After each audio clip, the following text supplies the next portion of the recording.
Sergio, ¿nos querés dirigir en la oración? Dale. Bueno, oramos entonces.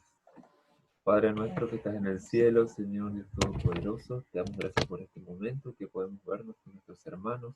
Te pedimos que tú bendigas este estudio, la palabra que se va a ver, que se va a leer, y a cada uno de nosotros, Señor, que tu gracia, que tu espíritu nos pueda estar guiando para que podamos recibir y entender todo lo que hagamos, Señor. Te damos gracias en el nombre de Jesús. Amén. Buenísimo. Gracias, Sergio. Bueno, hoy vamos a comenzar. Por ahí, el estudio anterior habíamos hecho por capítulo de un libro. Esta vez simplemente vamos a ir mirando las parábolas de Jesús y vamos a comenzar por el primer evangelio y el primer capítulo donde Jesús empieza a hablar en parábolas, ¿no? O donde explícitamente se dice que es una parábola. Y la idea es ir viendo y bueno, y en sucesivas reuniones ir avanzando, pero no es que va a tener como un cierre, eh, digamos, no es que tenemos calculado cuánto vamos a estudiar ni cuánto tiempo dedicarle a cada una, sino que la idea es ir meditando y profundizar hasta donde podamos. Y bueno, y en estas semanas que todavía que estamos de cuarentena, vamos a ir viendo días y poniendo horarios, y bueno, la idea es que quien quiera se puede ir sumando y podamos ir meditando. Incluso si ustedes quieren pueden proponer qué parábolas analizar por ahí o qué parábolas ver y, y vamos viendo. También les recuerdo que la idea es que todos participemos y que no sea solo una persona que hable, o onda que yo no sea el que hable todo el tiempo, sino que cada uno pueda hacer preguntas, hacer aportes, si tiene notas que haya tomado puede compartirlas, o si hay algo que le llamó la atención y que quiere resaltar, o si, obviamente, si Dios le da algo en el momento para compartir también, ahí pueden utilizar la manito, levantar la mano. No sé si están en el celu o en la compu, pero eh, pueden usar esa opción, o si no, simplemente activan el micrófono y piden permiso y bueno, vamos compartiendo cada uno. Así que para empezar les invito entonces que leamos este capítulo. Vamos a leer, yo les voy a ir compartiendo la pantalla, así de paso yo también puedo ver y a la vez estar atento a lo que ustedes estén haciendo, por ahí si quieren eh, eh, compartir algo. ¿Ven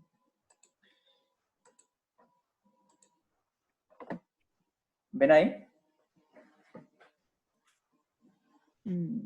Buenísimo.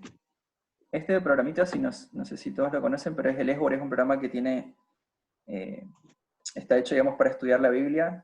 Podemos instalar diferentes versiones de la Biblia, inclusive diccionarios bíblicos, comentarios y también hacer notas de estudio como esta que está acá. Bueno, Rosa, ¿querés leer desde el versículo 1 hasta el 9?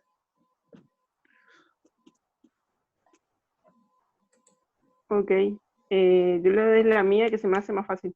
Bueno, no, sí, sí. Eh, Es para que yo tenga te guía nomás. claro, sí. Aquel día Jesús salió de la casa y se sentó a la orilla del mar. Como mucha gente se le acercó, él se subió a una barca y se sentó, mientras que la gente se quedó en la playa.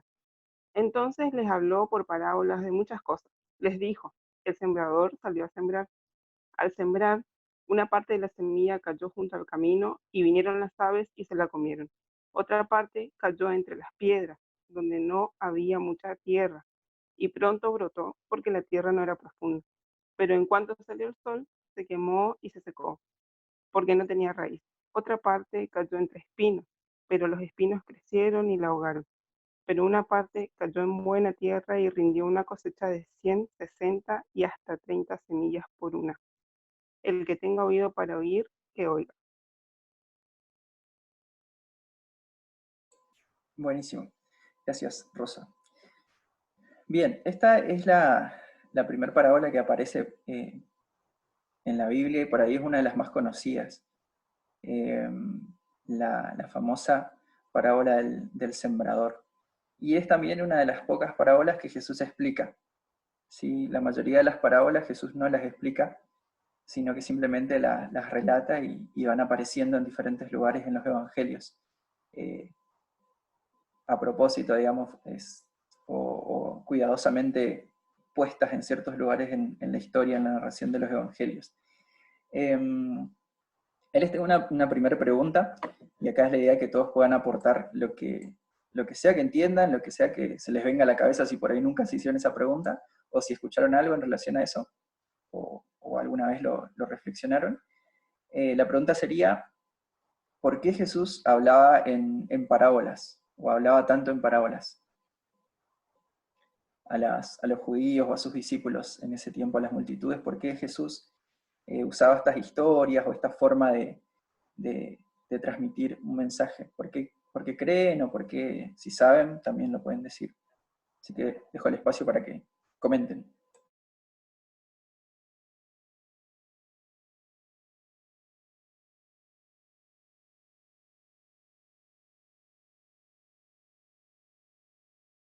Yo creo que para una correcta interpretación de la gente de la época, eh, no toda la gente sabía leer, escribir, no tenían un nivel cultural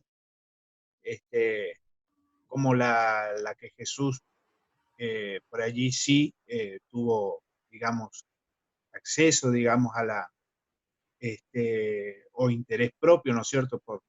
También por instruirse. Entonces, eh, para esa gente, era mejor que mediante historias de fácil interpretación se pudiera, aplicando los principios de la ley asociativa, o se pudiera, digamos, comprender lo que Jesús quería decir. Agregando a lo que dice Maxi, principalmente Jesús nos habló en parábolas, creo yo, por amor, porque si él hubiera hablado las cosas celestiales tal cual son, o en el lenguaje que deberían ser, nosotros no las hubiéramos entendido. Ninguna de las cosas del cielo ni del reino podríamos haber entendido. Entonces, o sería muy difícil, sería para muy poca gente, para muy pocas personas. Pero Dios, Jesús, y Dios también, porque Dios también nos habla en toda la Biblia a través de metáforas o parábolas, entiende nuestra bajeza y lo que nosotros asimilamos y lo que podemos entender, y por eso explicaba como las cosas del reino a través de las parábolas, para que pudiéramos asimilarlo mucho más fácil, para que el que menos entendimiento tuviera, pudiera como de alguna forma conocer la historia. Así todas las parábolas encierran como sus misterios y sus interpretaciones, pero son como una forma de amor de Dios hacia nosotros.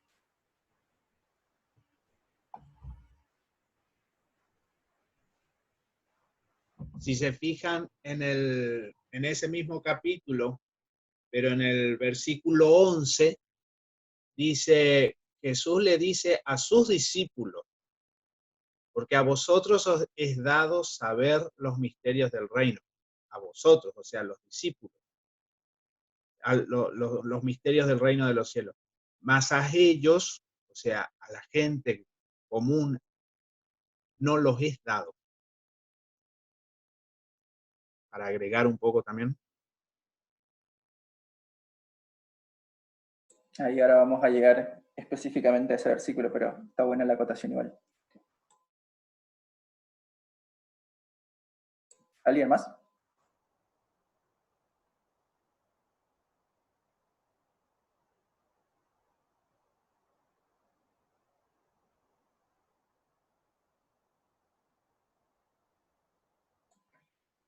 Por ahí también les recuerdo que pueden, si no se animan a hablar, pueden escribir en el chat y también ahí vamos leyendo lo que escriben. Bueno, básicamente, intuitivamente o inclusive a lo largo de la historia, de la tradición del estudio de la Biblia,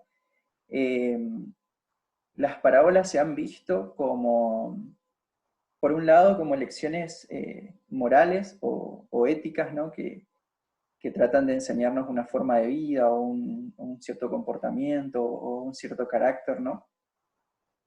Por muchos comentaristas, por muchos autores, inclusive por la cultura popular, porque las parábolas de Jesús son conocidas por gente que inclusive nunca ha leído la Biblia, conoce alguna de las parábolas. Esta, por ejemplo, es una muy famosa. O también está la del buen samaritano, ¿sí? Parábolas que mucha gente conoce, repite, inclusive forman parte a veces del lenguaje, como decir, cultural o coloquial de muchos pueblos, porque son historias sencillas de acordarse, ¿no? Y a primera vista es eso, es una historia que te está tratando de enseñar una forma de vivir. Y en sí las parábolas tienen muchas connotaciones morales, de principios, y ya vamos a hablar también un poco de eso, pero en sí no es la primera idea o el primer propósito de Jesús al hablar estas parábolas, o al contar estas historias. También está el tema de lo teológico, ¿no? Está por ahí un poco lo que decía Maxi de una interpretación. Bueno, más o menos Maxi y Sergio hablaron lo mismo. O sea, que como que Jesús está tratando de enseñar cosas celestiales, ¿no? Misterios, si se quiere, abstractos acerca de Dios, acerca del reino, y usa un lenguaje por ahí sencillo, directo, toma situaciones de la vida cotidiana y con eso explica, ¿no? Y aunque también hay algo de eso, porque si Jesús esto no lo saca de la galera, ni tampoco está hablando de cosas que los judíos no conocían, ¿sí? Sino que está usando cosas que inclusive ya desde el Antiguo Testamento, en la Biblia hebrea, digamos, ya se venía hablando. Pero tampoco en sí es ese el objetivo de las parábolas.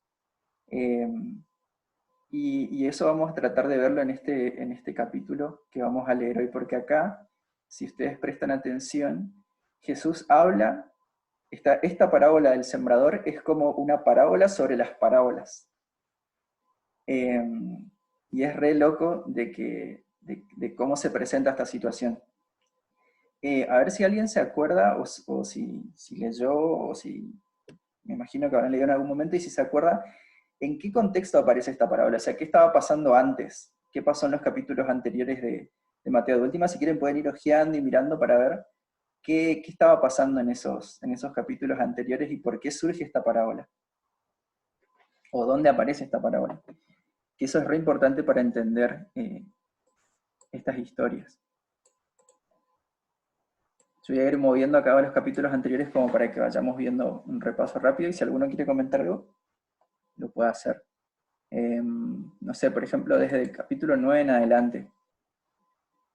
Bueno, en los capítulos 5, 6 y 7, ¿qué es lo que está? Eso me imagino que se deben acordar. ¿De qué Jesús habla o qué discurso famoso aparece desde el capítulo 5 al 6 al 7?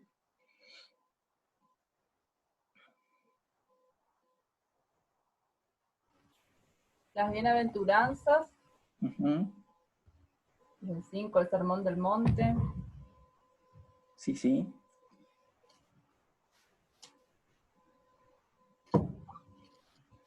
Sí, más que nada en esa parte son esas enseñanzas. El famoso sermón del monte, bueno, Jesús dice, se sienta. Ya en este momento ya Jesús le siguen las multitudes. O sea, ya tenemos que imaginarnos a un Jesús que donde Él va, las multitudes le siguen. Y porque Él ya había hecho señales, ya había hecho milagros.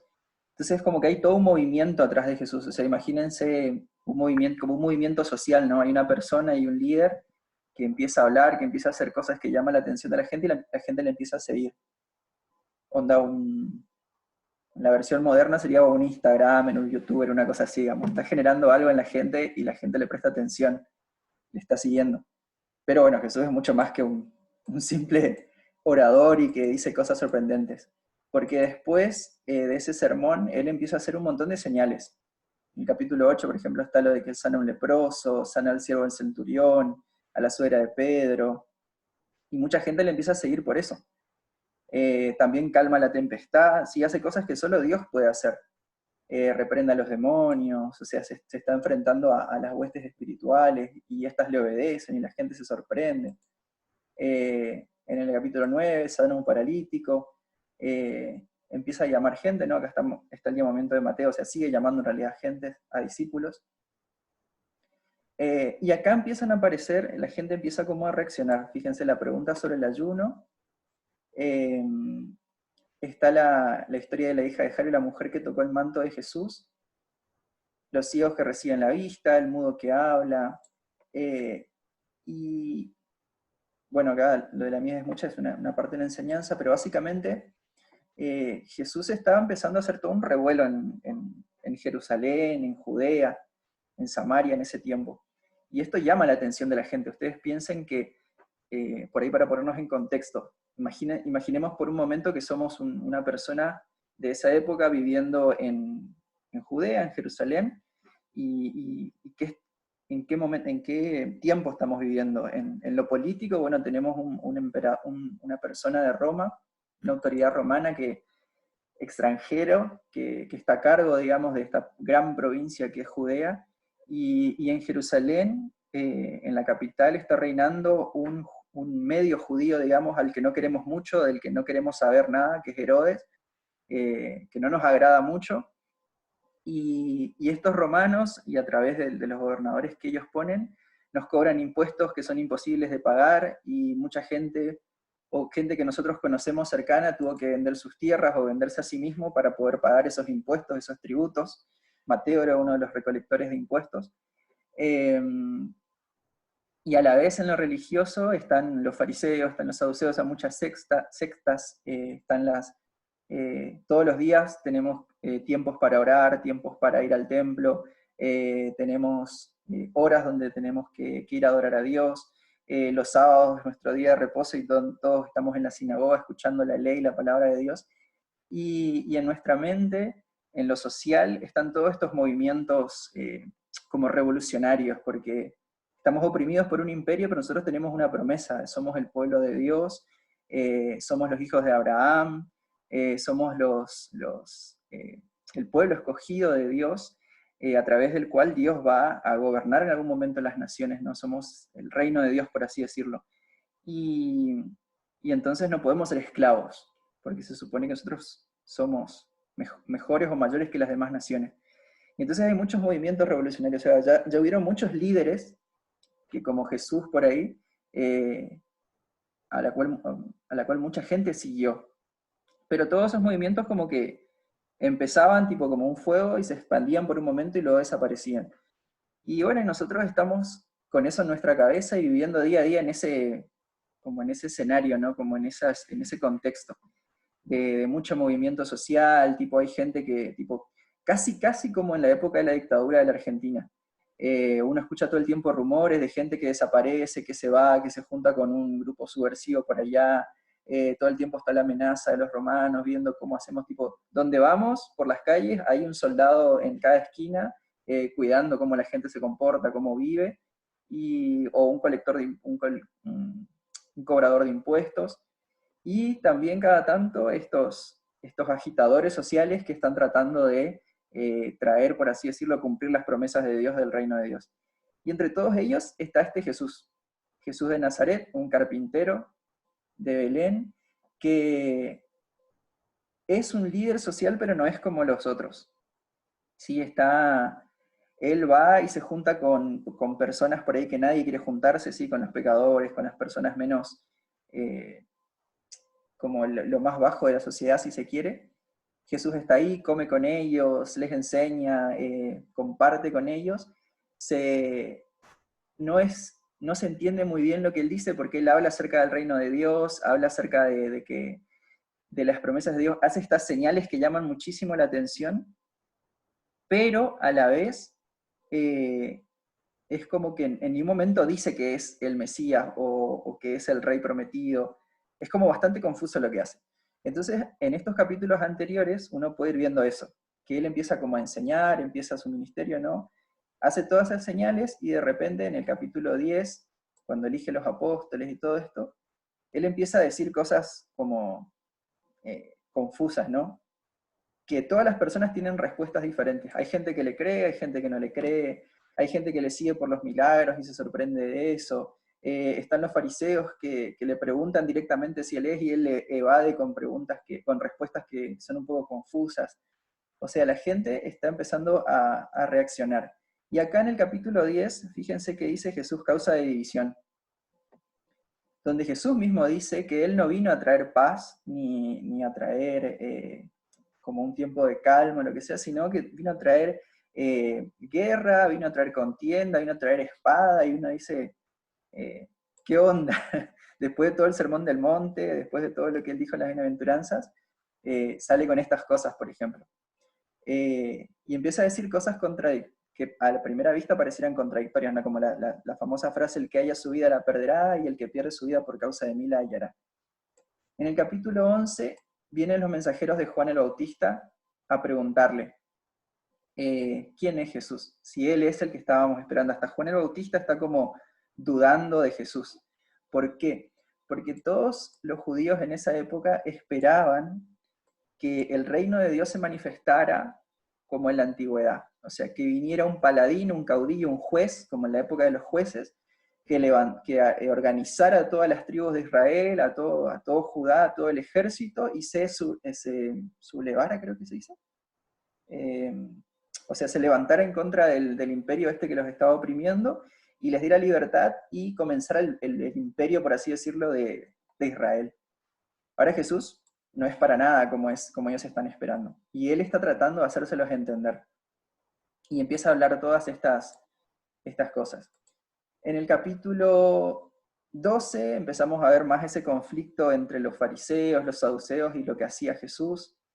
¿Sí? Empiezan a ver, Mateo acá nos aclara qué es lo que Jesús está cumpliendo, que son las profecías antiguas. Y empiezan a haber estos conflictos con los fariseos. La pregunta está, por ejemplo, el tema de la blasfemia contra el Espíritu Santo, la generación perversa. Jesús como que empieza a decir cosas que si realmente ellos estuvieran entendiendo, o los fariseos entendieran la palabra de Dios, no se hubieran puesto en contra, no lo hubieran discutido.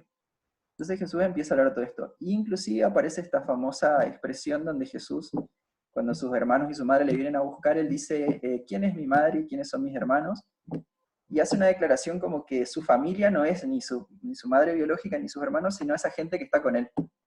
O sea, todos esos, los leprosos, las prostitutas, los ladrones, los pobres, toda esa gente que nadie quiere, los cobradores de impuestos, los celotes, todo ese grupo que le sigue a él, Jesús dice que esos son sus hermanos, son su madre, son su padre y demás. Y ahí llegamos, en ese contexto es que él da esta parábola. Dice, aquel día salió Jesús de la casa y se sentó junto al mar, y se le juntó mucha gente, o sea, toda esa gente, imagínense, fariseos, saduceos, cobradores de impuestos, soldados, pescadores, no sé, más carpinteros, no sé, todo tipo de gente ahí, ¿no? Que está tratando de entender quién es este Jesús, este que hace cosas que solo Dios puede hacer, y que tiene estas enseñanzas que le dan vuelta a la cabeza, que son distintas a lo que los fariseos y los saduceos o los líderes espirituales de ese tiempo les están diciendo, y ellos no entienden quién es este Jesús y por qué habla así, por qué dice.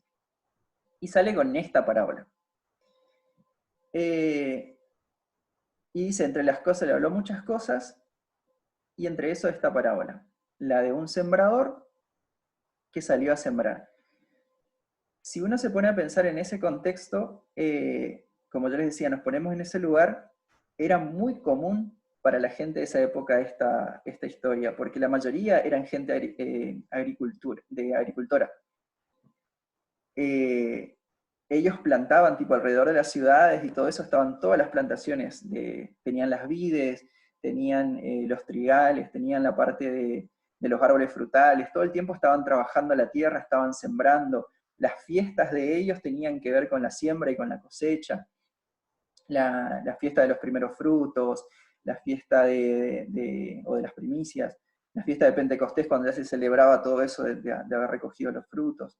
Entonces para ellos esto era una situación muy común.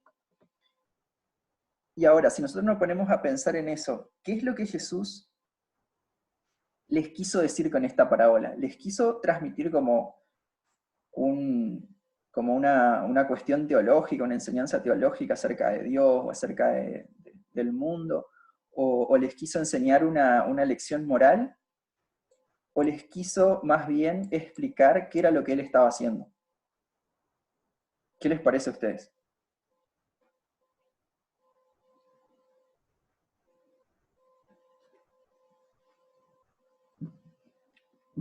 Opción A, opción B.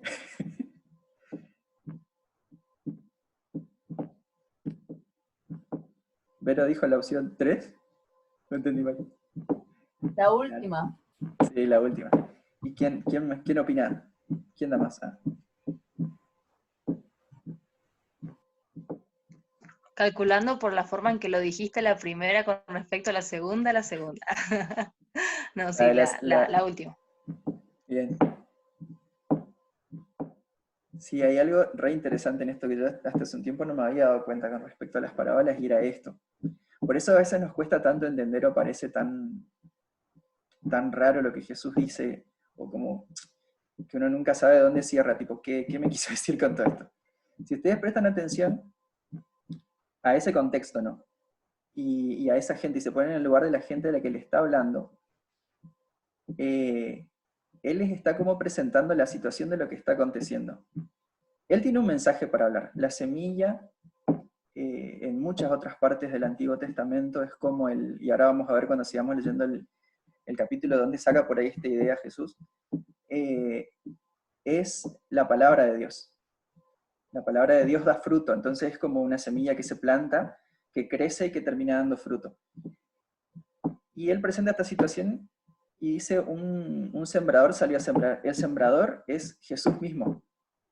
Las parábolas, como vamos a ir viendo, y esto está bueno que lo tengamos muy presente cuando vayamos leyendo y estudiando las otras parábolas, no hablan primeramente acerca de nosotros o acerca de una cuestión, de algún tema teológico, sino que hablan de Jesús, hablan de él mismo.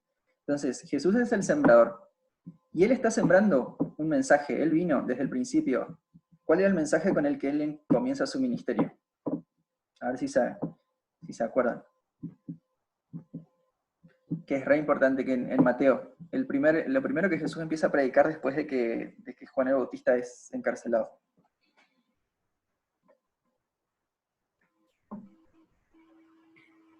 He aquí el reino se ha acercado. Uh-huh. O sea que las parábolas mayormente, bueno, en este caso no, pero en la mayoría, comienzan con el reino de Dios es semejante a. O sea que su propósito principal es evangelizar, según lo que yo busqué hoy, estoy investigando un poquito. Buenísimo. Las parábolas no son meros relatos ingeniosos o para que nosotros podamos entender, sino que son proclamas del Evangelio. O sea, a través de ellas Jesús vino a proclamar el reino de Dios.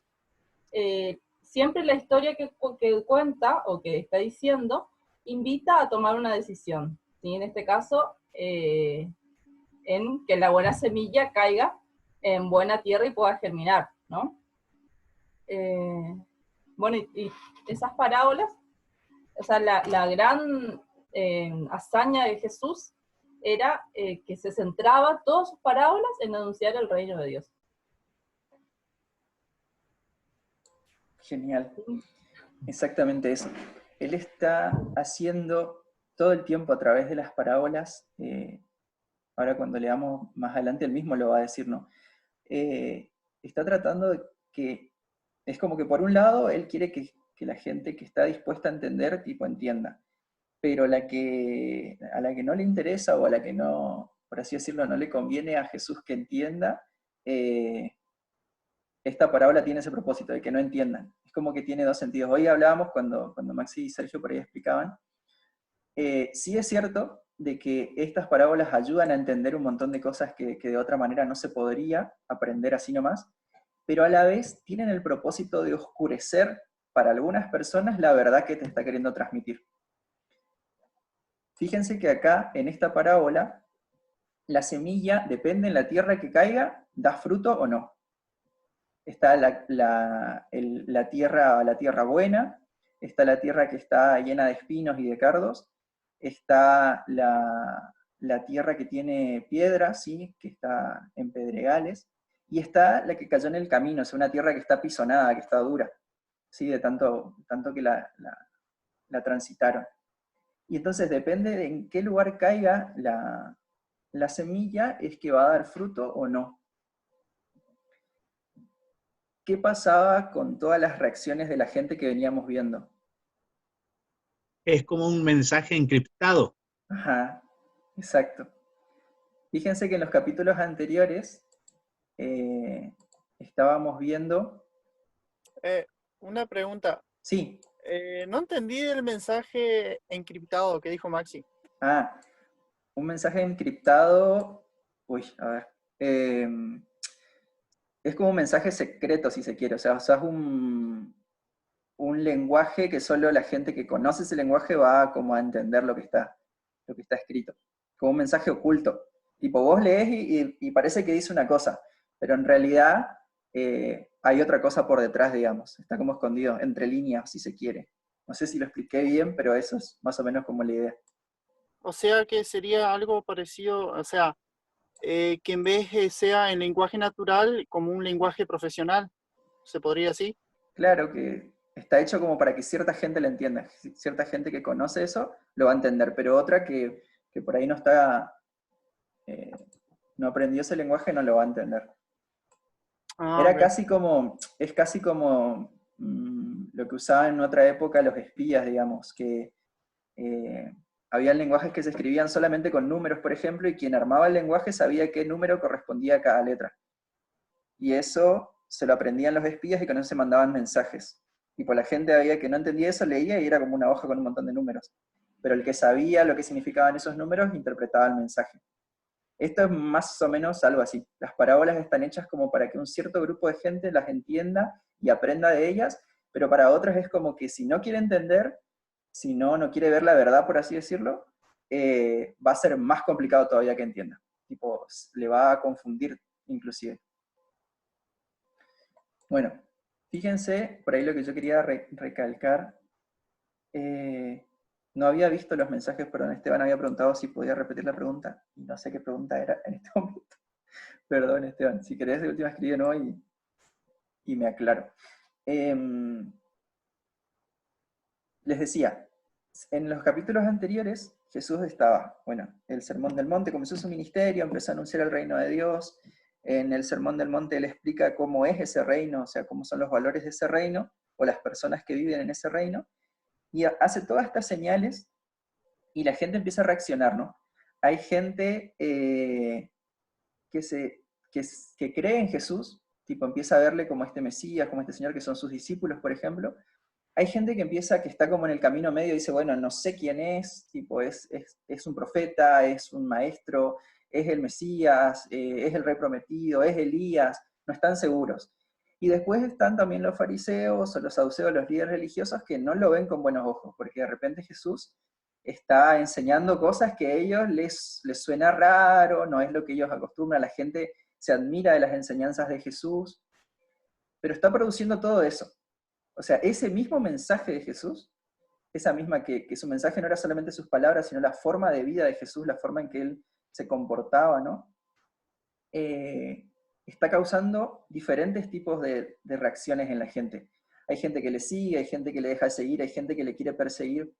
Todo como está pasando acá con el sembrador. Depende de dónde caiga el mensaje del evangelio, la semilla, es que produce o no produce fruto. O sea, Jesús lo que le estaba diciendo, porque ellos se preguntan, ¿no? Habíamos visto en el capítulo anterior, a ver,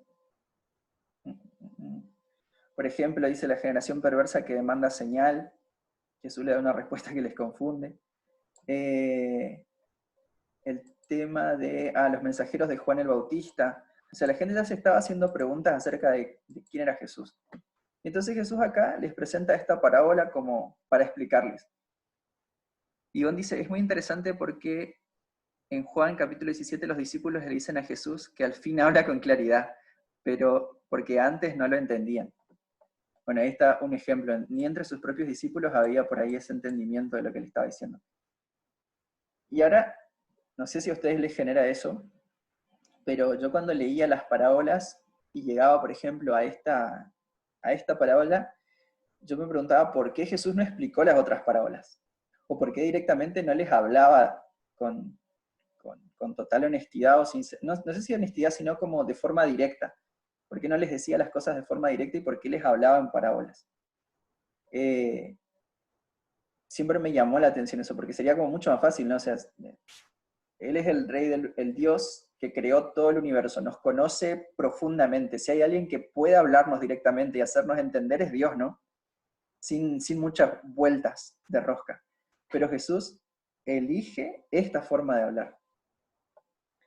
Entonces, básicamente esta parábola, más allá de todos los otros niveles de interpretación que nosotros le podamos dar, que no digo que no sean válidas hablar de cuestiones teológicas o de lecciones morales, porque está también eso ahí, pero en un primer nivel, lo que Jesús está tratando de hacer acá es hacerles entender que este mensaje que Él está hablando, depende de dónde caiga, depende de cómo uno lo reciba, va a generar un tipo de respuesta u otra. Algo positivo o algo negativo, mucho fruto o poco fruto. Y ahora vamos a leer el versículo, del versículo 10 al versículo 17. Entonces, si alguien quiere leer, y ahí vamos a ver lo que Jesús dice acerca de las parábolas.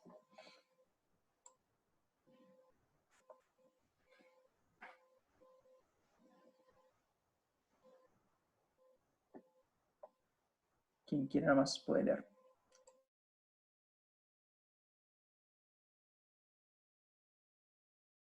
Bueno, yo leo. Dice, propósito de las parábolas. Entonces, acercándose los discípulos, le dijeron, ¿por qué les hablas por parábolas? Él respondiendo les dijo, porque a vosotros os he dado saber los misterios del reino de los cielos, mas a ellos no les he dado, porque a cualquiera que tiene se le dará, y tendrá más, pero el que no tiene aún lo que tiene le será quitado. Por eso les hablo por parábolas, porque viendo no ven, y oyendo no oyen, ni entienden.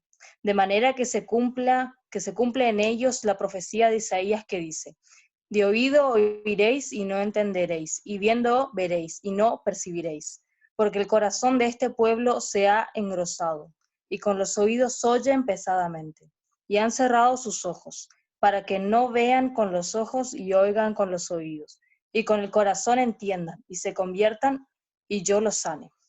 Pero bienaventurados vuestros ojos porque ven, y vuestros oídos porque oyen.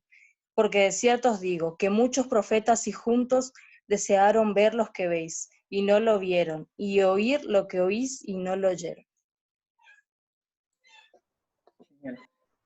Bueno, ¿qué les llama la atención de este pasaje? Así, lo primero que les llame la atención.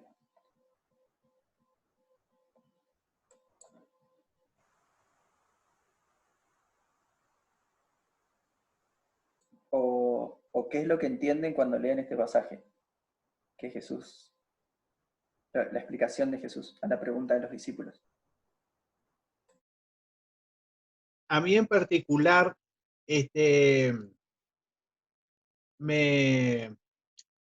bueno, y teniendo en cuenta todo esto que estuvimos hablando, de acuerdo al contexto, ¿no? Que fuimos unos capítulos para atrás y lo fuimos contextualizando un poco la situación histórica también que se vivía ahí.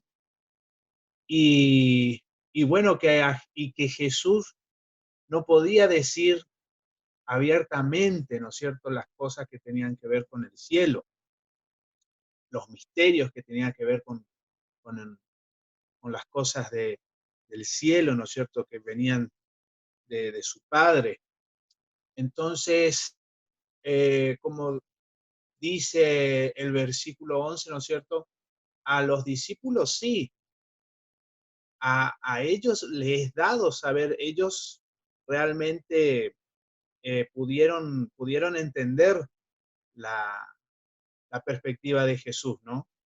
Entonces, a ellos sí, es como diciendo, a ustedes les puedo hablar así sin problema, vamos a hablar como quien dice vulgarmente, a calzón quitado, ¿no es cierto? Los puedo hablar directamente de estas cosas. Pero a ellos no, en la muchedumbre, entre la gente, que había gente que le quería, gente que no le quería, por este controversial Jesús. Entonces, creo yo que hasta para una seguridad de sí mismo, ¿no? Para no levantar más polvareda, es que Jesús les hablaba por parábolas, ¿no?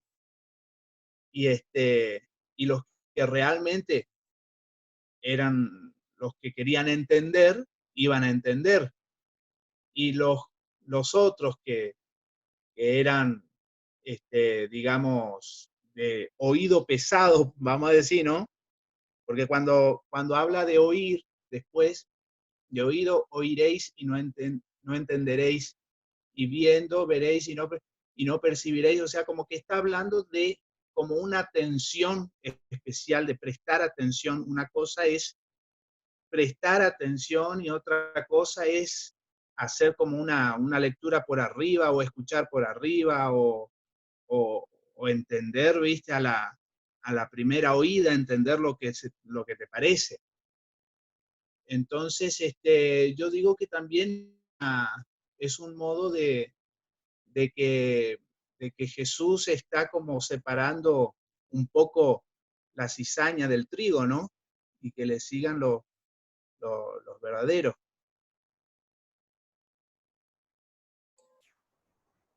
Buenísimo, Maxi. Sí, una de las cosas tiene que ver con eso. La razón por la que Jesús habla en parábolas es porque,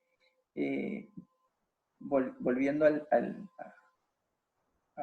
tema del mensaje, o sea, Jesús tiene una misión, ¿no? Él viene a acercar el reino de Dios y a predicar, a enseñar sobre traer las buenas noticias de que el reino de Dios se acercó. Y cuando uno lee en el capítulo 5, 6, 7 de Mateo las características de ese reino, es un reino al revés de lo que la gente estaba acostumbrada o estaba esperando. Y sobre todo los líderes religiosos, sociales y políticos, digamos.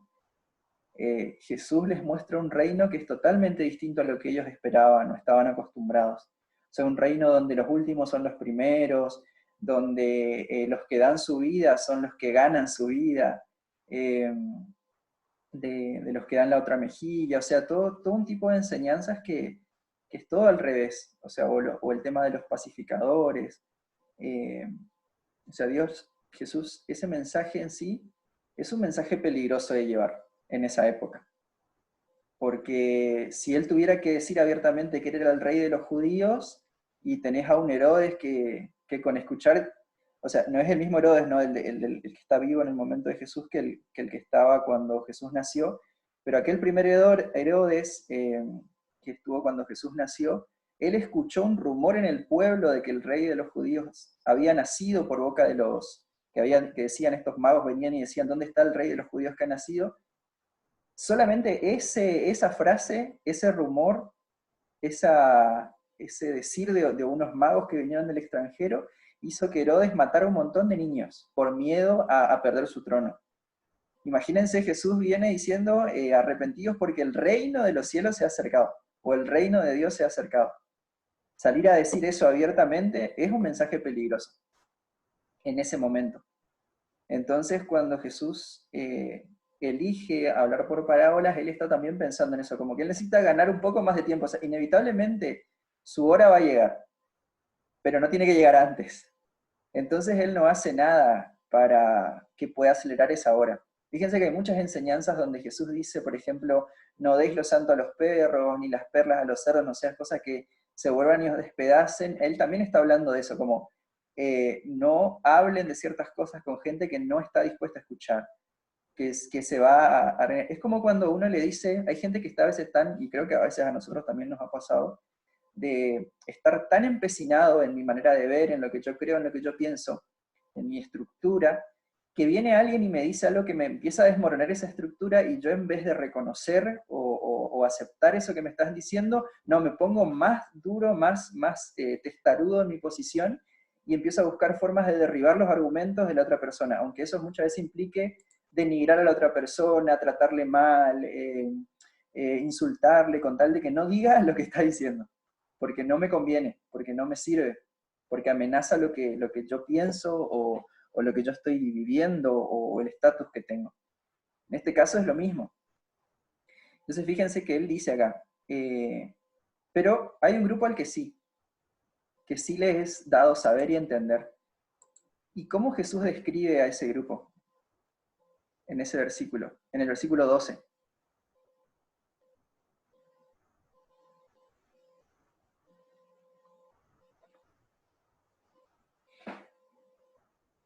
¿Se entiende por ahí la pregunta? O sea, hay dos grupos acá. ¿Cómo Jesús compara esos dos grupos en el versículo 12? Así, medio indirectamente también les está hablando como por una comparación, una parábola. Les dice, a cualquiera que tiene se le dará y tendrá más, pero al que no tiene, aún lo que tiene le será quitado. Serían los que tienen y los que no tienen. Ajá. Es como que les compara con alguien rico, por así decirlo, con alguien que tiene posesiones y alguien que no. Y es medio como, parece hasta injusto, porque vos, si uno se pone a pensar en términos naturales, ¿por qué al que tiene más? Y esta frase se repite en otras parábolas incluso. ¿Por qué al que tiene se le da más? ¿No debería ser que al que no tiene se le dé algo más, tipo como para equilibrar la cuestión? ¿No sería esa la lógica? Pero acá le está diciendo que al que tiene se le dará. Y al que no tiene, aún lo que tiene, o sea, de por sí ya le dice que no tiene, pero dice que hasta lo que tiene le será quitado. Yo creo que hace referencia al conocimiento, a la revelación, que hay personas que, bueno, que hay un grupo, evidentemente, que realmente entiende el mensaje de Cristo y bueno, y está ansioso por querer saber más. Y hay otros que no, digamos. Y, o sea, hay otros que, por eso dice, lo poco que tiene, le será quitado. O sea, aquel conocimiento que sin entusiasmo lo guardaron, ¿no es cierto? O no tuvieron en cuenta, oyeron por arriba, ¿no es cierto? Y no fueron capaces de discernir en profundidad lo que Jesús quería decir, iban a terminar más confundidos todavía. Lo que pienso, no sé lo que interpreto. Corríjanme.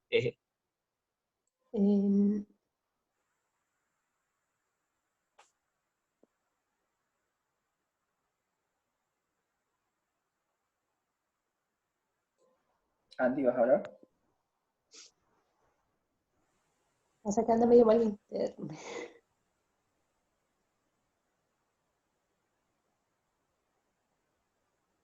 Con respecto, por ejemplo, al del siervo negligente, una cuestión de responsabilidad también.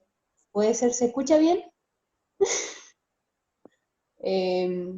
Porque como que la persona, yo entiendo, ¿no? Como que la persona que quizás en esa parábola se le dio menos, como que no valoró lo que tenía en sí como para trabajarlo. En cambio, la persona que es en esa parábola exactamente, ¿no? El amo le dio más, como que tuvo mayor responsabilidad para, por ejemplo, desarrollar ese talento o la capacidad que le dio o algo así. Creo que se haya escuchado, por ahí se corta, pero bueno. Sí, yo lo escuché. Acá Iván también dice algo relacionado a eso. Es como cuando dice al que lleva fruto se le limpiará para que lleve más fruto. ¿Se acuerdan la historia de cuando Jesús fue a buscar frutos en la higuera, creo que era, y no encontró? ¿Y qué hizo con la higuera?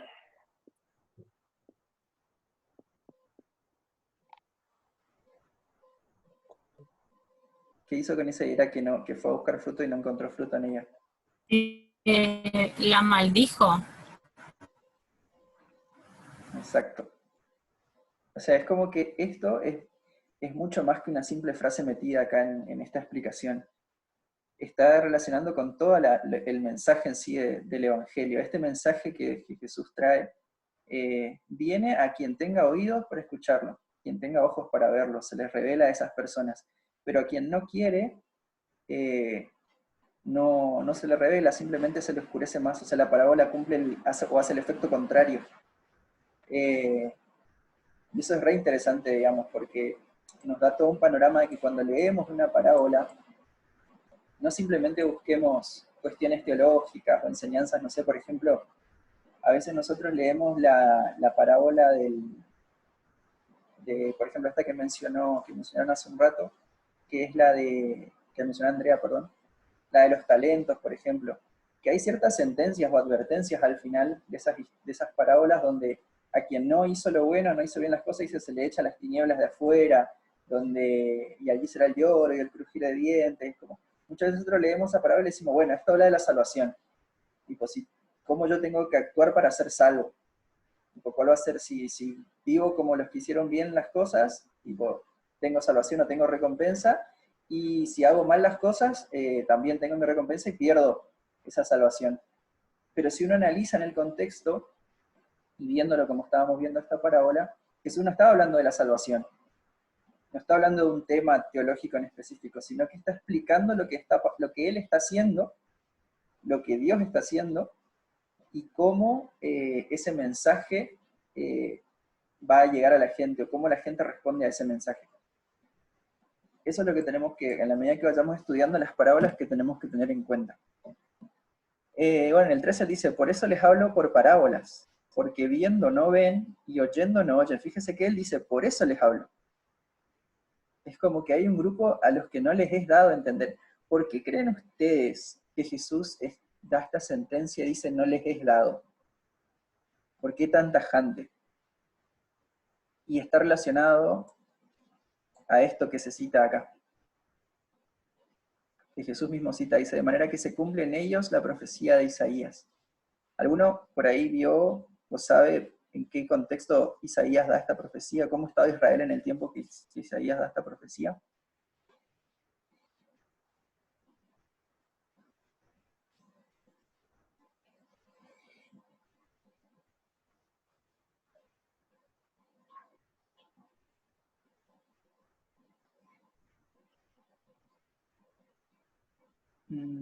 Bueno, si no se acuerdan, después estaría bueno igual que se fijen después donde aparece este pasaje, donde Isaías dice esto, y bueno, y el contexto en el que vivía Isaías. Pero básicamente, en el tiempo de Isaías, o cuando esta profecía es dada, Israel estaba ya en un punto de tanta rebeldía contra Dios que como que ya no había retorno. Ellos ya habían llegado a un punto en que por más que Dios les hablara, les enviara profetas, ellos no hacían caso. Ellos ya no escuchaban a Dios. ¿Se acuerdan que cuando, en el famoso pasaje ese donde Isaías responde y dice, heme aquí, envíame a mí, cuando se encuentra con Dios, cuando tiene la visión de Dios en el templo, los querubines, todo el carbón encendido, todo eso, cuando Dios le envía a Isaías, le dice, bueno, vos tenés que ir y hablar un mensaje, pero sabé que no te van a escuchar, sabé que son un pueblo de corazón duro, tipo, vos les vas a hablar y como que, básicamente le decía como que ni bolilla te van a dar, pero vos tenés que ir y hablarles. Y uno dice, ¿para qué Dios les envía, les habla, si sabe que no les van a hacer caso? Y bueno, básicamente porque Isaías y los profetas de esa época eran como testigos en contra de Israel. O sea, Israel había llegado a un punto de no retorno, pero ellos ni se daban cuenta de que estaban mal con Dios.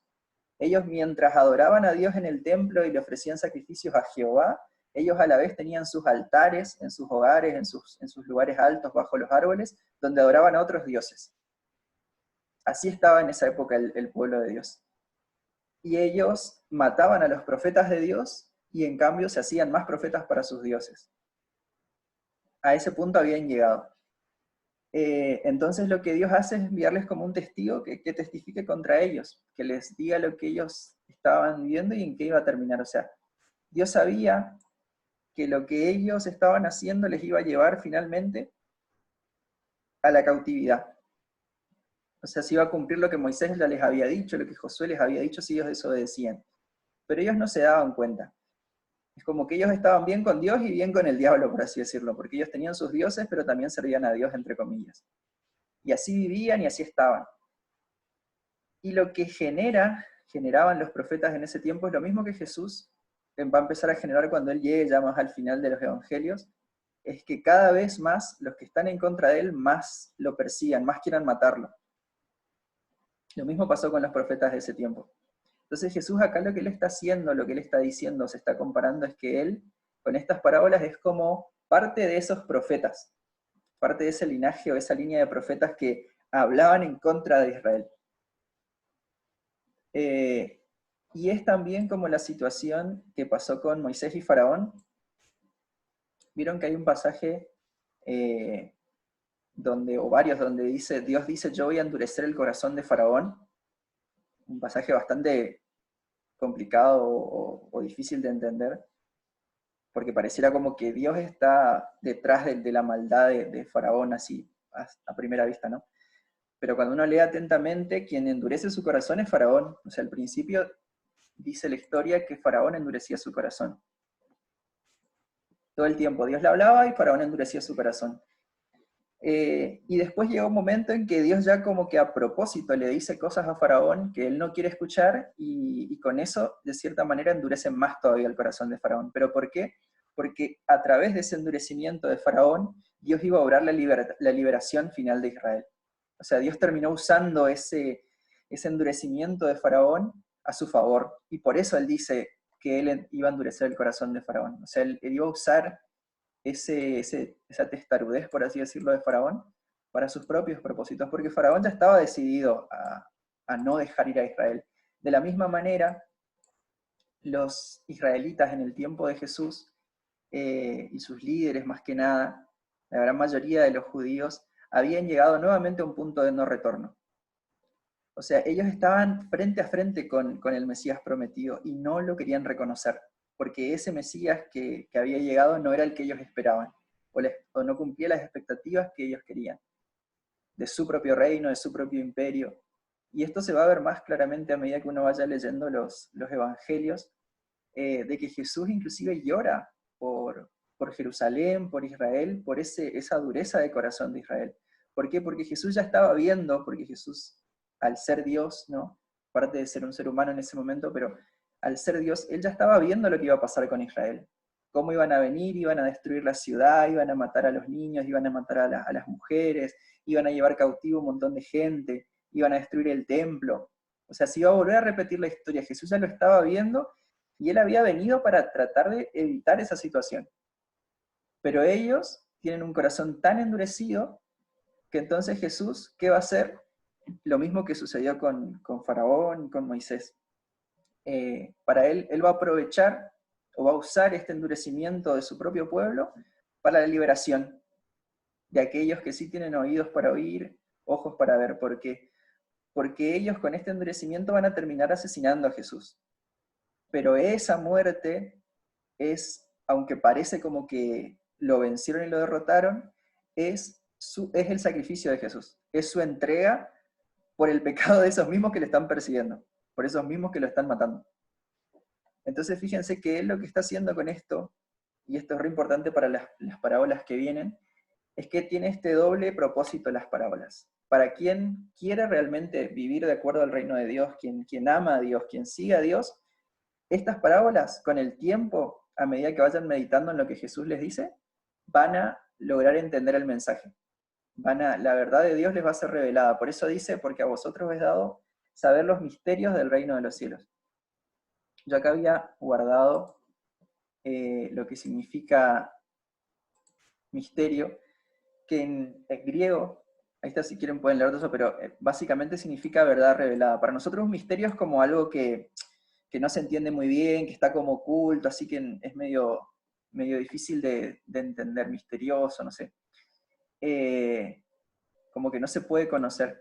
Pero para los griegos, mysterium, que es la palabra donde viene, significa verdad revelada, o sea, algo que Dios revela en un tiempo determinado y de una forma determinada.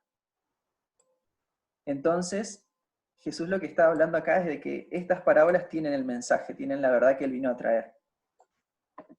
Y que para algunos lo que hace es que se endurezcan más todavía sus corazones, pero para otros, en la medida en que van meditando, en que van entendiendo, sus ojos, sus oídos se van abriendo y su corazón va entendiendo. Y entonces Él le llama, por eso bienaventurados, dice, vuestros ojos porque ven y vuestros oídos porque oyen.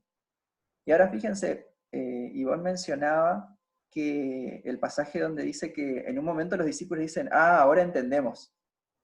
Porque hubo un momento en que los discípulos no estaban entendiendo, por eso inclusive cuando ellos salen con esta pregunta, ¿por qué les hablas en parábolas? Es como, no sé, imagínense, somos los discípulos, ¿no?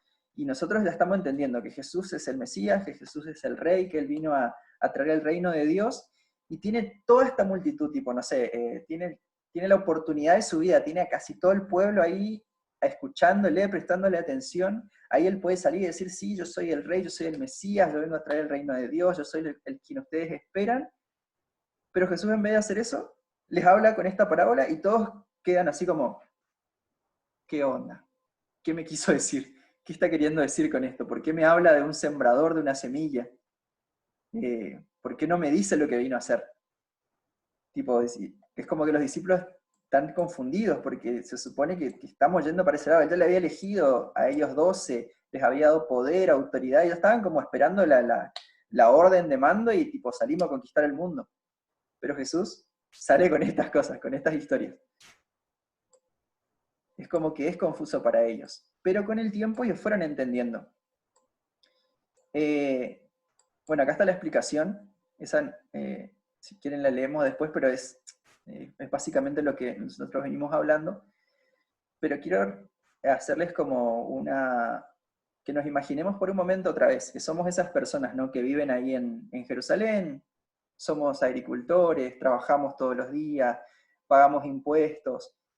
Nuestra vida diaria pasa por ir a la oración en el templo los sábados y trabajar el resto de la semana para sobrevivir. Si yo escucho esto, y no habrá sido la única vez que Jesús les habrá mencionado esta parábola, y es sencilla de acordarse, un sembrador, la semilla, el camino, la tierra.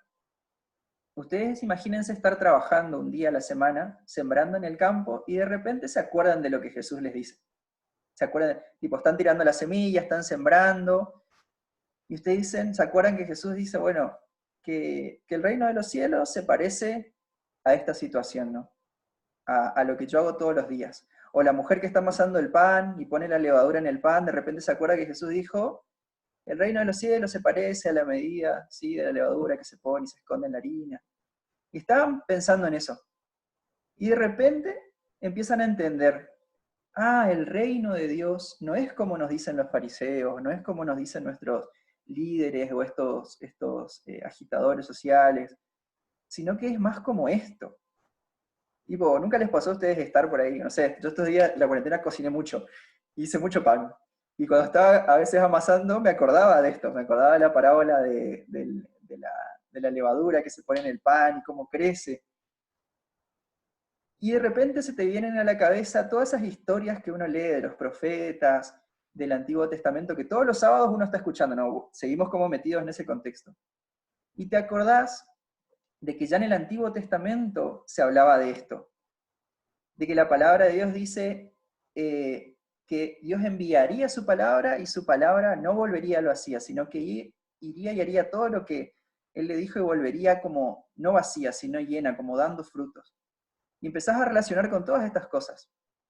Y de a poquito vas entendiendo qué es lo que Jesús está diciendo, qué es lo que Jesús está queriendo comunicar. Entonces las parábolas tienen esta función que es enseñarte. Si Jesús les hubiera dicho de una este significado, este que está acá, a más de uno se lo hubiera olvidado. Si Jesús les hubiera dicho directamente, bueno, hay gente a la que va a entender esta parábola y le va a servir y va a, mejor dicho, el reino de Dios es así, solo la gente que puede escuchar, la gente que quiere entender, la gente que quiere aceptar, va a recibir la verdad, y quien no quiere entenderla, quien no quiere aceptarla, no la recibe. Y es como, había sido que era de esa forma. Pero en cambio, cuando uno lee la parábola, uno se empieza a hacer preguntas, uno empieza a relacionar con el diario vivir, uno empieza a relacionar con otras partes de la escritura donde este lenguaje también aparece, donde el tema de los frutos, el tema del sembrador, el tema de, está hablando de inclusive de un jardín, de un cultivo. Después hay otras parábolas que tienen también esas ideas y que ya están en el Antiguo Testamento. Como que está retomando todo lo que dijeron los profetas. Y Jesús está como reescribiendo todo eso, llevando a cumplimiento. Entonces que con el tiempo, a medida que uno va meditando y reflexionando, escuchando a Jesús y sus parábolas, es que uno va entendiendo la verdad. Entonces cuando uno lee las parábolas, más que buscar como lecciones morales, que podemos encontrar igual ahí, pero más que buscar eso, o tratar de entender, no sé, temas teológicos como, no sé, la salvación, el cielo, el infierno, un montón de otros temas que podemos llegar a deducir de las parábolas, hay que tratar de entender de qué es lo que Jesús está queriendo decir en ese momento a esa gente. ¿Qué les está queriendo explicar acerca de sí mismo y acerca del mensaje o de la misión que él está cumpliendo? Fíjense que lo más importante de las parábolas entonces, y esto para que los tengamos en cuenta, es preguntarnos siempre qué es lo que Jesús está haciendo, o qué está queriendo explicar de lo que él está haciendo. Y cuando nosotros leemos de esa forma, las parábolas tienen todo otro significado o otra profundidad. En este caso es como que es una parábola, como les dije, una parábola sobre las parábolas. Ahora nosotros sabemos que si nosotros estamos con la disposición correcta de entender el mensaje del Evangelio, de entender lo que este reino es, cómo son sus valores, y como decía Vero, el desafío que nos plantea, nosotros vamos a poder entender la parábola, vamos a poder entender el mensaje. Pero si de repente nosotros venimos con nuestros preconceptos, con nuestras expectativas de quién es Dios para mí, de cómo quiero vivir yo mi cristianismo, de qué Dios va a hacer conmigo, probablemente encontremos cualquier otra cosa, menos lo que Jesús nos está queriendo decir. Es como que si yo vengo ya con una predisposición, con un preconcepto, con un prejuicio, la parábola lo único que va a hacer es reafirmar eso. Si yo vengo con la concepción o la predisposición para aprender, la parábola me va a enseñar, me va a mostrar, me va a revelar la verdad. Pero si yo vengo ya con mi idea de lo que es Cristo, de lo que es Dios, de lo que es el Evangelio, eso se va a reafirmar, aunque esté mal, se va a reafirmar en mi corazón. Bueno, básicamente eso era lo que yo quería. Yo también hago mucho paticio. Era lo que quería transmitirles hoy y para que vayamos analizando en los próximos días las próximas parábolas. Por ejemplo, la que sigue es la de... Esperen que me pierdo. La parábola del trigo y de la cizaña. ¿Se animan como a hacer un rápido análisis de esta parábola a la luz de eso que estábamos viendo? Pero esta vez yo les dejo que ustedes hablen y a ver qué sacamos de esta parábola que sigue. Y pues yo se las leo y ustedes tratan de ver qué es lo que Jesús está diciendo de sí mismo y de lo que él está haciendo. ¿Se animan?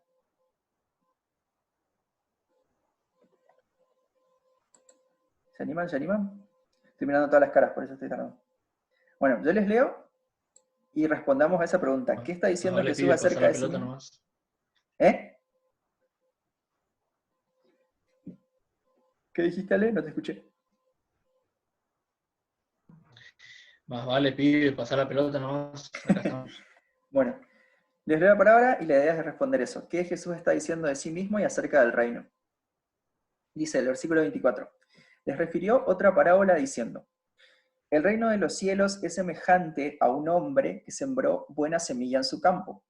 Pero mientras dormían los hombres, vino su enemigo y sembró cizaña entre el trigo y se fue. Y cuando salió la hierba y dio fruto, entonces apareció también la cizaña. Vinieron entonces los siervos del padre de familia y le dijeron: Señor, ¿no sembraste buena semilla en tu campo?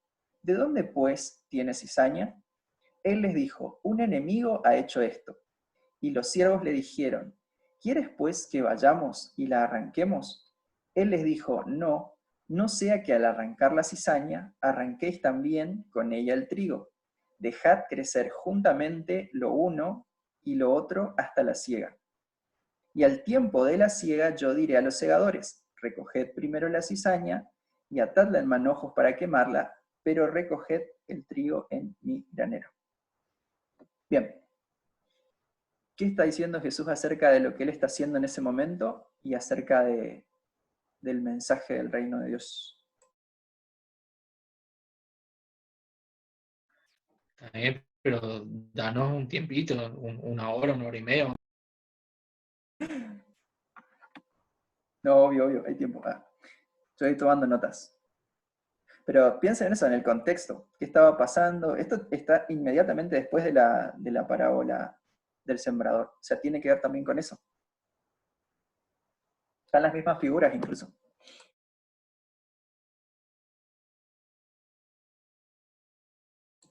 Y pues yo voy escribiendo acá los puntos y ustedes...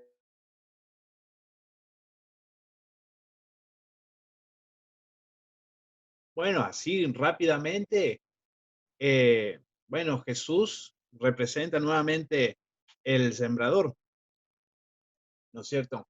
El trigo es la, la palabra, ¿no? La palabra que sembró, Jesús, ¿no es cierto? Y, y bueno, y la cizaña es lo que están en contra de Jesús y los que van a hacer lo posible, ¿no es cierto?, para, para cambiar el pensamiento de la gente, ¿no? De tergiversar el mensaje. Entonces, sin embargo, Dios dice que por medio de esta parábola que deje que crezca, porque la cizaña y el trigo al principio son semejantes. O sea, se parece la planta, ¿no? La planta se parece, casi no se puede diferenciar. Entonces, por eso, no, en la parábola lo dice de esa manera para que se entienda que el que va a cosechar, digamos, o arrancar la cizaña, apeligraba también arrancar el trigo. Por eso le dijo que no, no, hasta que sea la época de la siembra. Entonces ahí sí se distingue bien cuál es la cizaña. Bueno, listo, dejo de hablar. ¿Por qué el trigo es la palabra? Ahí no entendí. No entendiste porque no tenés buena señal ahí fíjate tu modem. No, yo voy anotando nomás lo que ustedes van diciendo. Ahí podemos deliberar qué es lo que van entendiendo. Algo podría ser como sea a la hora de sembrar, bueno, o sea, está bien, siembra el Señor, ¿no? Porque esa sería la parte de la palabra, y yo supongo que el campo seríamos nosotros, y bueno, la cizaña sería lo contrario de la palabra. Yo digo que a la hora de cuando entró, por ejemplo, la cizaña, se podría decir que no se veló, o sea, que no estuvo constantemente orando, porque capaz si estuvieran orando, como dice, está constantemente velando, capaz no hubiese pasado la que hubiese entrado la cizaña, ¿no? Pero como dice la parábola, es como un ejemplo, por así decirlo, ¿no? Bueno, eso más sería, o sea, estar constantemente velando, ¿no? Para que no entre la cizaña. Y bueno, como Maxi dijo, la cizaña se parece al trigo, ¿no? A la hora de cosechar, sí, hay que saber bien cuál es la cizaña y cuál es el trigo, ¿no? Más eso. Eso era lo que tenía para compartir.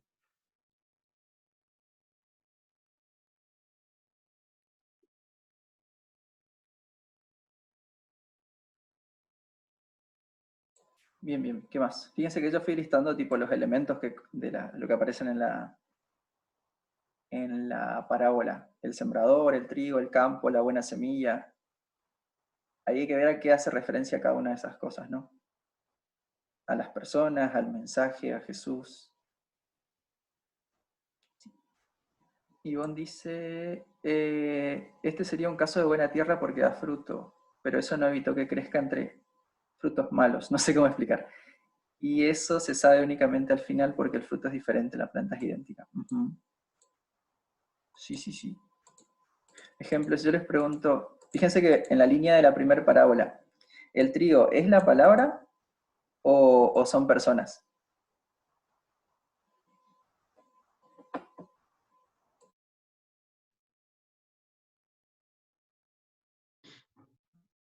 Para mí son personas, pero no sé. ¿Quién da más? Es raro, Olicar, porque, o sea, el sembrador primero empieza poniendo semillas, ¿no?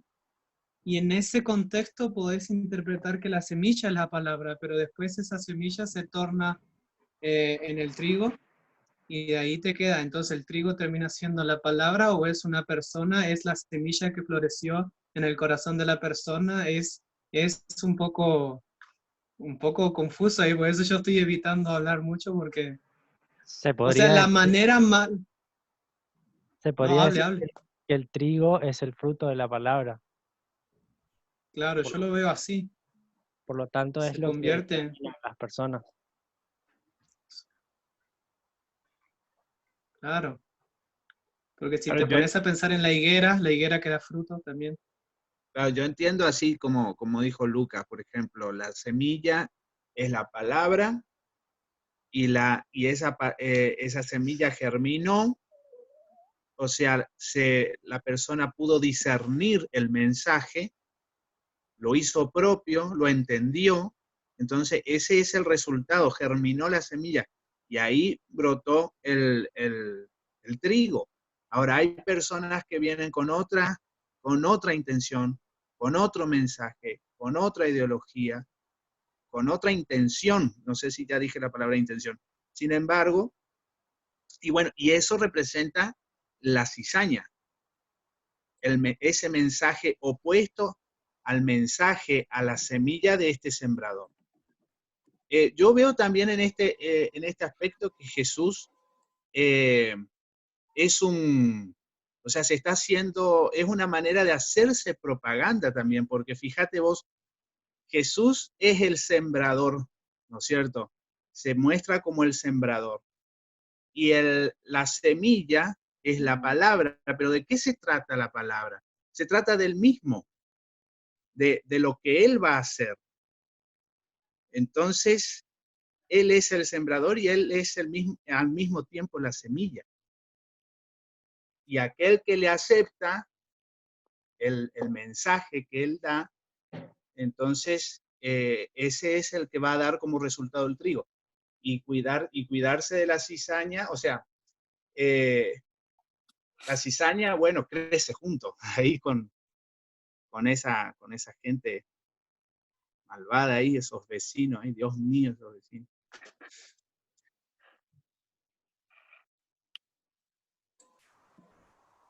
Yo lo Bien. entiendo así, Ajá. yo lo entiendo así porque hay en la parte donde los hombres le proponen arrancar la cizaña y él les dice que no porque se fijen que si por ahí arrancando la cizaña también arrancan el trigo.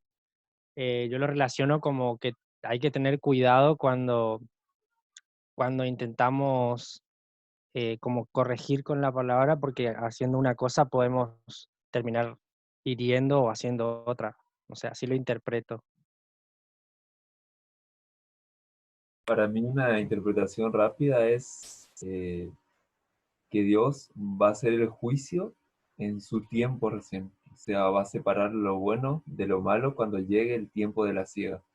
Capaz hoy nos preguntamos muchas veces por qué hay tal injusticia, o por qué Dios prospera a este sí y a este no, o por qué los buenos sufren. Tiene que ver con eso, ¿no? De que va a llegar en un momento que ahí va a ser la siega y ahí Dios va a hacer el juicio. Me parece que tiene que ver con eso. Pero fíjate, Sergio, que también que dice que por lo que leemos parece que es demasiado el parecido que tienen los dos, que si ellos se arriesgan a querer sacar ellos mismos, van a querer arrancar las dos partes. Sí, Los dos son demasiado idénticos, digamos. O sea, hay un trabajo ahí que no les corresponde, digamos, a ellos. O sea. Ahora que Sergio menciona eso, leyendo el versículo 30, por ejemplo, también hace referencia a eso que decía Sergio, por ejemplo, porque dice recoger primero la cizaña y atarla en manojos para quemarla, pero recoger el trigo en mi granero. Es como que ahí recién lo bueno es lo que se va al granero de Dios y la cizaña será como lo malo que será quemado, pero recién al final. Aunque yo no sé, Lucas, a qué personaje está refiriendo cuando dice a los segadores. No sé si se refiere a los ángeles cuando juntan a las personas o las mismas personas, digamos. Cuando habla de los segadores, que ellos son los que van a recoger primero la cizaña y demás.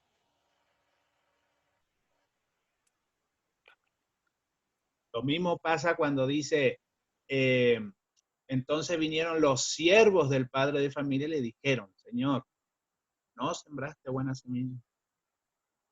Eso, ¿quiénes son los siervos? ¿A quiénes? Volviendo a eso, de que Jesús les está hablando, le está tratando de explicar a la gente y a sus discípulos lo que Él está haciendo en ese momento y el reino de Dios, cómo funciona.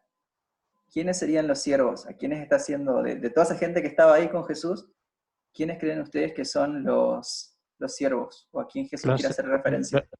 Los encargados de predicar el evangelio, porque ahí habla de sembrar buena semilla y no sé, yo lo hago referencia con los buenos profetas y los falsos profetas.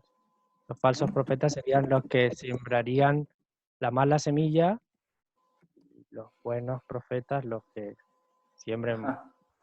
Pero en ese lugar ahí, junto con Jesús, creo yo que los siervos serán los discípulos, me imagino, no sé. Ajá. Perdón, yo lo estaba relacionando con el tiempo de ahora. Pero dice los siervos del padre de familia. Ajá. Padre de familia, supongo que es Dios, ¿no? Voy anotando. ¿Qué dicen los otros? Menos mal que dijiste un análisis rápido por arriba. Se puso bueno. Igual, y 20 cerramos, pero está bueno, porque están participando. Pero el padre de familia sería la misma persona que sembró, la misma persona que tiró la semilla. Acá en la mayoría de las personas recibieron la buena semilla, ¿no? Pero no retuvieron, por así decirlo, o no guardaron, o no asimilaron, creería yo. El otro mensaje o la otra, como que su corazón se distorsionó o se cambió, digamos. A mí hay algo que me genera como una confusión ahí, porque, no sé... ¿Qué cosa, Lucas? Sí, acá te ayudamos. En el versículo 27, es como que el Señor se posiciona como un miembro más de la familia y como un sembrador más del campo, algo así, porque dice, vinieron los siervos del padre de familia y le dijeron, Señor, no sembraste buena semilla en tu campo. Claro. Es como que padre si de familia fuera alguien más de la familia. Padre, familia, Dios. Es el mismo, el sembrador y el padre de familia son los mismos. ¿Se dan cuenta de eso, no? Por lo que dice el versículo 27. Los siervos le llaman. Porque le dice, y le dijeron, le está hablando en tercera persona a este sujeto que sembró la semillita. Claro. ¿Y los Del- siervos quiénes serían entonces? Eso. Yo ¿Quiénes diría creen? que los discípulos. Los discípulos, dice Sí, Dani. y claro, según esa interpretación serían los discípulos. Bien. ¿Qué estaban? A ver, como... falta algo. Más o menos está reencaminado esto. Bueno, el sembrador es Jesús, que a la vez el sembrador es también el padre de familia en la parábola. El trigo y la cizaña pueden ser, puede ser la palabra como persona, o sea, pueden ser palabras como persona dependiendo el mensaje, pero en sí la buena semilla es, como en la parábola anterior, la palabra, Jesús que está predicando su mensaje, ¿no? Y el campo, no sé quién era la que había dicho que somos nosotros, también porque en la parábola anterior también estaba eso de la buena tierra, digamos, depende cómo la tierra, o sea, en la palabra anterior hemos visto que depende cómo la tierra reacciona o cómo la tierra es, la semilla va a dar fruto o no. Pero acá vemos como que hay un agregado en esta parábola de como que hubiera otra semilla, no solo la buena semilla, sino una mala semilla, que genera otro tipo de planta, por así decirlo, en el campo.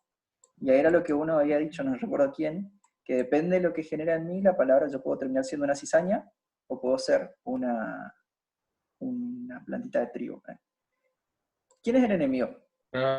Ahí se refiere que todas las personas por completo son el campo de Dios, digamos, porque es en su campo y en el campo de Él se plantó la Ujú. cizaña, por así decirlo, la semilla de la cizaña. ¿En dónde estaba Jesús Claro, en yo esa estaba época? pensando que, Vino su enemigo, dice, pero mientras los hombres dormían, vino su enemigo. El campo nosotros pusimos como nosotros, pero en esa época, ¿qué sería el campo? En el Antiguo las Testamento, personas. claro, las personas, pero así en específico, El pueblo de ¿quién dijo? judíos. ¿Ronnie? Los judíos. Claro, el pueblo de Dios. En el Antiguo Testamento hay una parábola creo que de Isaías también, que habla de Israel como el campo, donde Dios siembra, como Lo que su yo huerto. no sé si entendí mal o no, pero sería como las enseñanzas que de los fariseos, sobre la ley y todo eso. ¿Puedes decir que el enemigo son los fariseos? Y en ese lugar, en ese contexto, creo que sí, como dice Ron. Bien. Yo estaba pensando que la cizaña y el trigo también puede ser las ideas, los pensamientos de la gente, porque si nos ponemos a pensar en la tierra como un pueblo de personas, y las semillas como enseñanzas, como palabras que vienen del exterior, se le puede ver al fruto también como la propia idea, como las convicciones que uno tenga, ¿no? Es una convicción buena, sos un trigo; una convicción mala, una idea mala, te convertís en una cizaña, ¿no? Puede ser también las ideas que tenga esa persona, siendo la tierra, ¿no?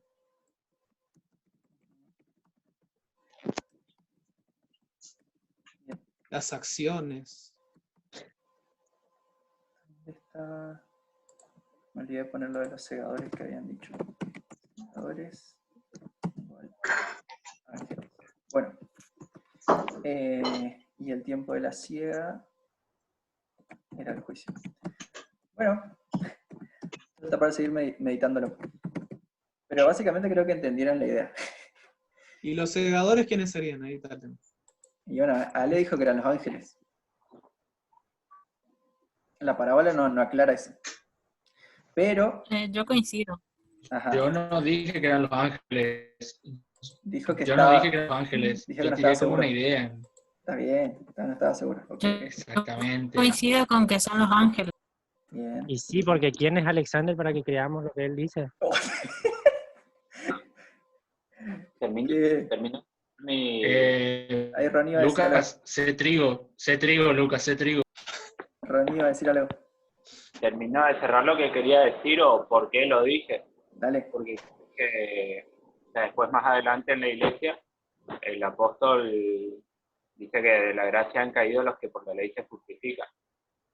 Entonces se me hace como esa relación de que estaba hablando justamente para los judíos y que el mensaje va a ser el mensaje del trigo sería el evangelio. Y como que la cizaña sería el mensaje de la ley. Bien, bien. Entonces, a ver, cizaña. Ya me perdí. Sería la justificación por la ley. Eso sería. ¿Eso? Puede ser la enseñanza. Adriano, escribí bien la palabra juicio, ¿sí? Acá quedó en evidencia de que sé escribir muy, muy bien. Bueno, está genial.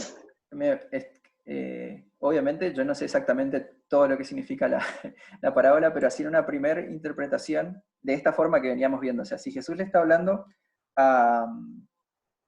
él está con la parábola tratando de explicar lo que a ese grupo de gente, ¿sí? A toda esa multitud que le está siguiendo, a esos judíos, diferentes oficios, diferentes estratos sociales que le estaban siguiendo, él les está tratando de explicar lo que él está haciendo. Jesús sabe, porque es Dios, quién es la cizaña y quién es el trigo en ese momento. Él sabe quiénes le siguen a él porque creen en él y quienes le siguen a él por curiosos, por los milagros o porque quieren encontrarle pisando el palito. O sea, él sabe. Y sus discípulos le están escuchando hablar de todas estas cosas, de estas diferencias, y si uno se fija después en el resto de la historia, los discípulos son bastante como sectarios, si se quiere. Está Pedro, que todo el tiempo, bueno, que le corta la oreja al centurión ahí al final del Evangelio. Están los hijos de Zebedeo, si no me equivoco, Juan y su hermano, que quieren hacer descender fuego del cielo para que mate a los samaritanos. Como que ellos quieren hacer esa diferencia. Ellos quieren decir, bueno, ¿quiénes están con nosotros y quiénes no? Cuando le dicen, Señor, encontramos a uno que echaba fueras en tu nombre, le dijimos que no lo haga. Como que ellos ya, en ellos están haciendo ese sectarismo. Y Jesús acá les está explicando lo que Él está haciendo. Y la manera en que Él hace las cosas en el reino. Entonces les está diciendo, es como que estos siervos vienen y le preguntan, Señor, ¿no sembraste buena semilla en tu campo? Y pues no se supone que este es tu pueblo, no se supone que estos son tus elegidos. ¿Cómo es que acá hay esta gente de este tipo? Y ahí les dice, bueno, la razón es que vino el enemigo mientras todos dormían, o sea, cuando no estaban prestando atención, vino el enemigo, que hasta donde yo lo entiendo es obviamente el Satanás, es sus huestes, porque en las parábolas Jesús también habla mucho de la parte espiritual. Entonces habla del enemigo y dice que él fue el que sembró cizaña entre el trigo. O sea, el enemigo vino con un mensaje distinto.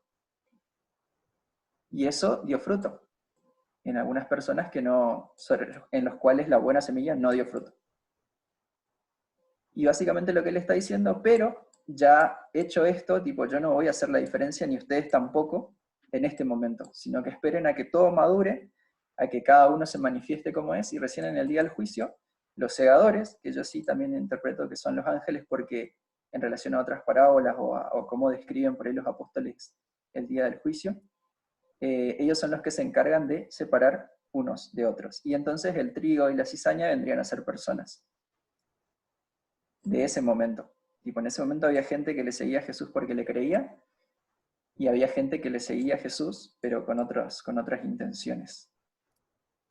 Y bueno, y a partir de eso nosotros podemos trasladar eso a nuestra época y también ver que entre nosotros hay gente que es trigo, que es cizaña, pero que a ninguno de nosotros nos corresponde andar haciendo la separación de momento, sino que tenemos que dejar que todos crezcan juntos. Bueno, eso sería todo por hoy. La idea es en los próximos días, que ya vamos a ver cuándo, no sé si el viernes, capaz como hicimos la semana pasada, seguimos con estas parábolas que siguen. La idea es que hagamos este análisis, tipo que ustedes en estos días, y yo también obviamente, que podamos ir leyendo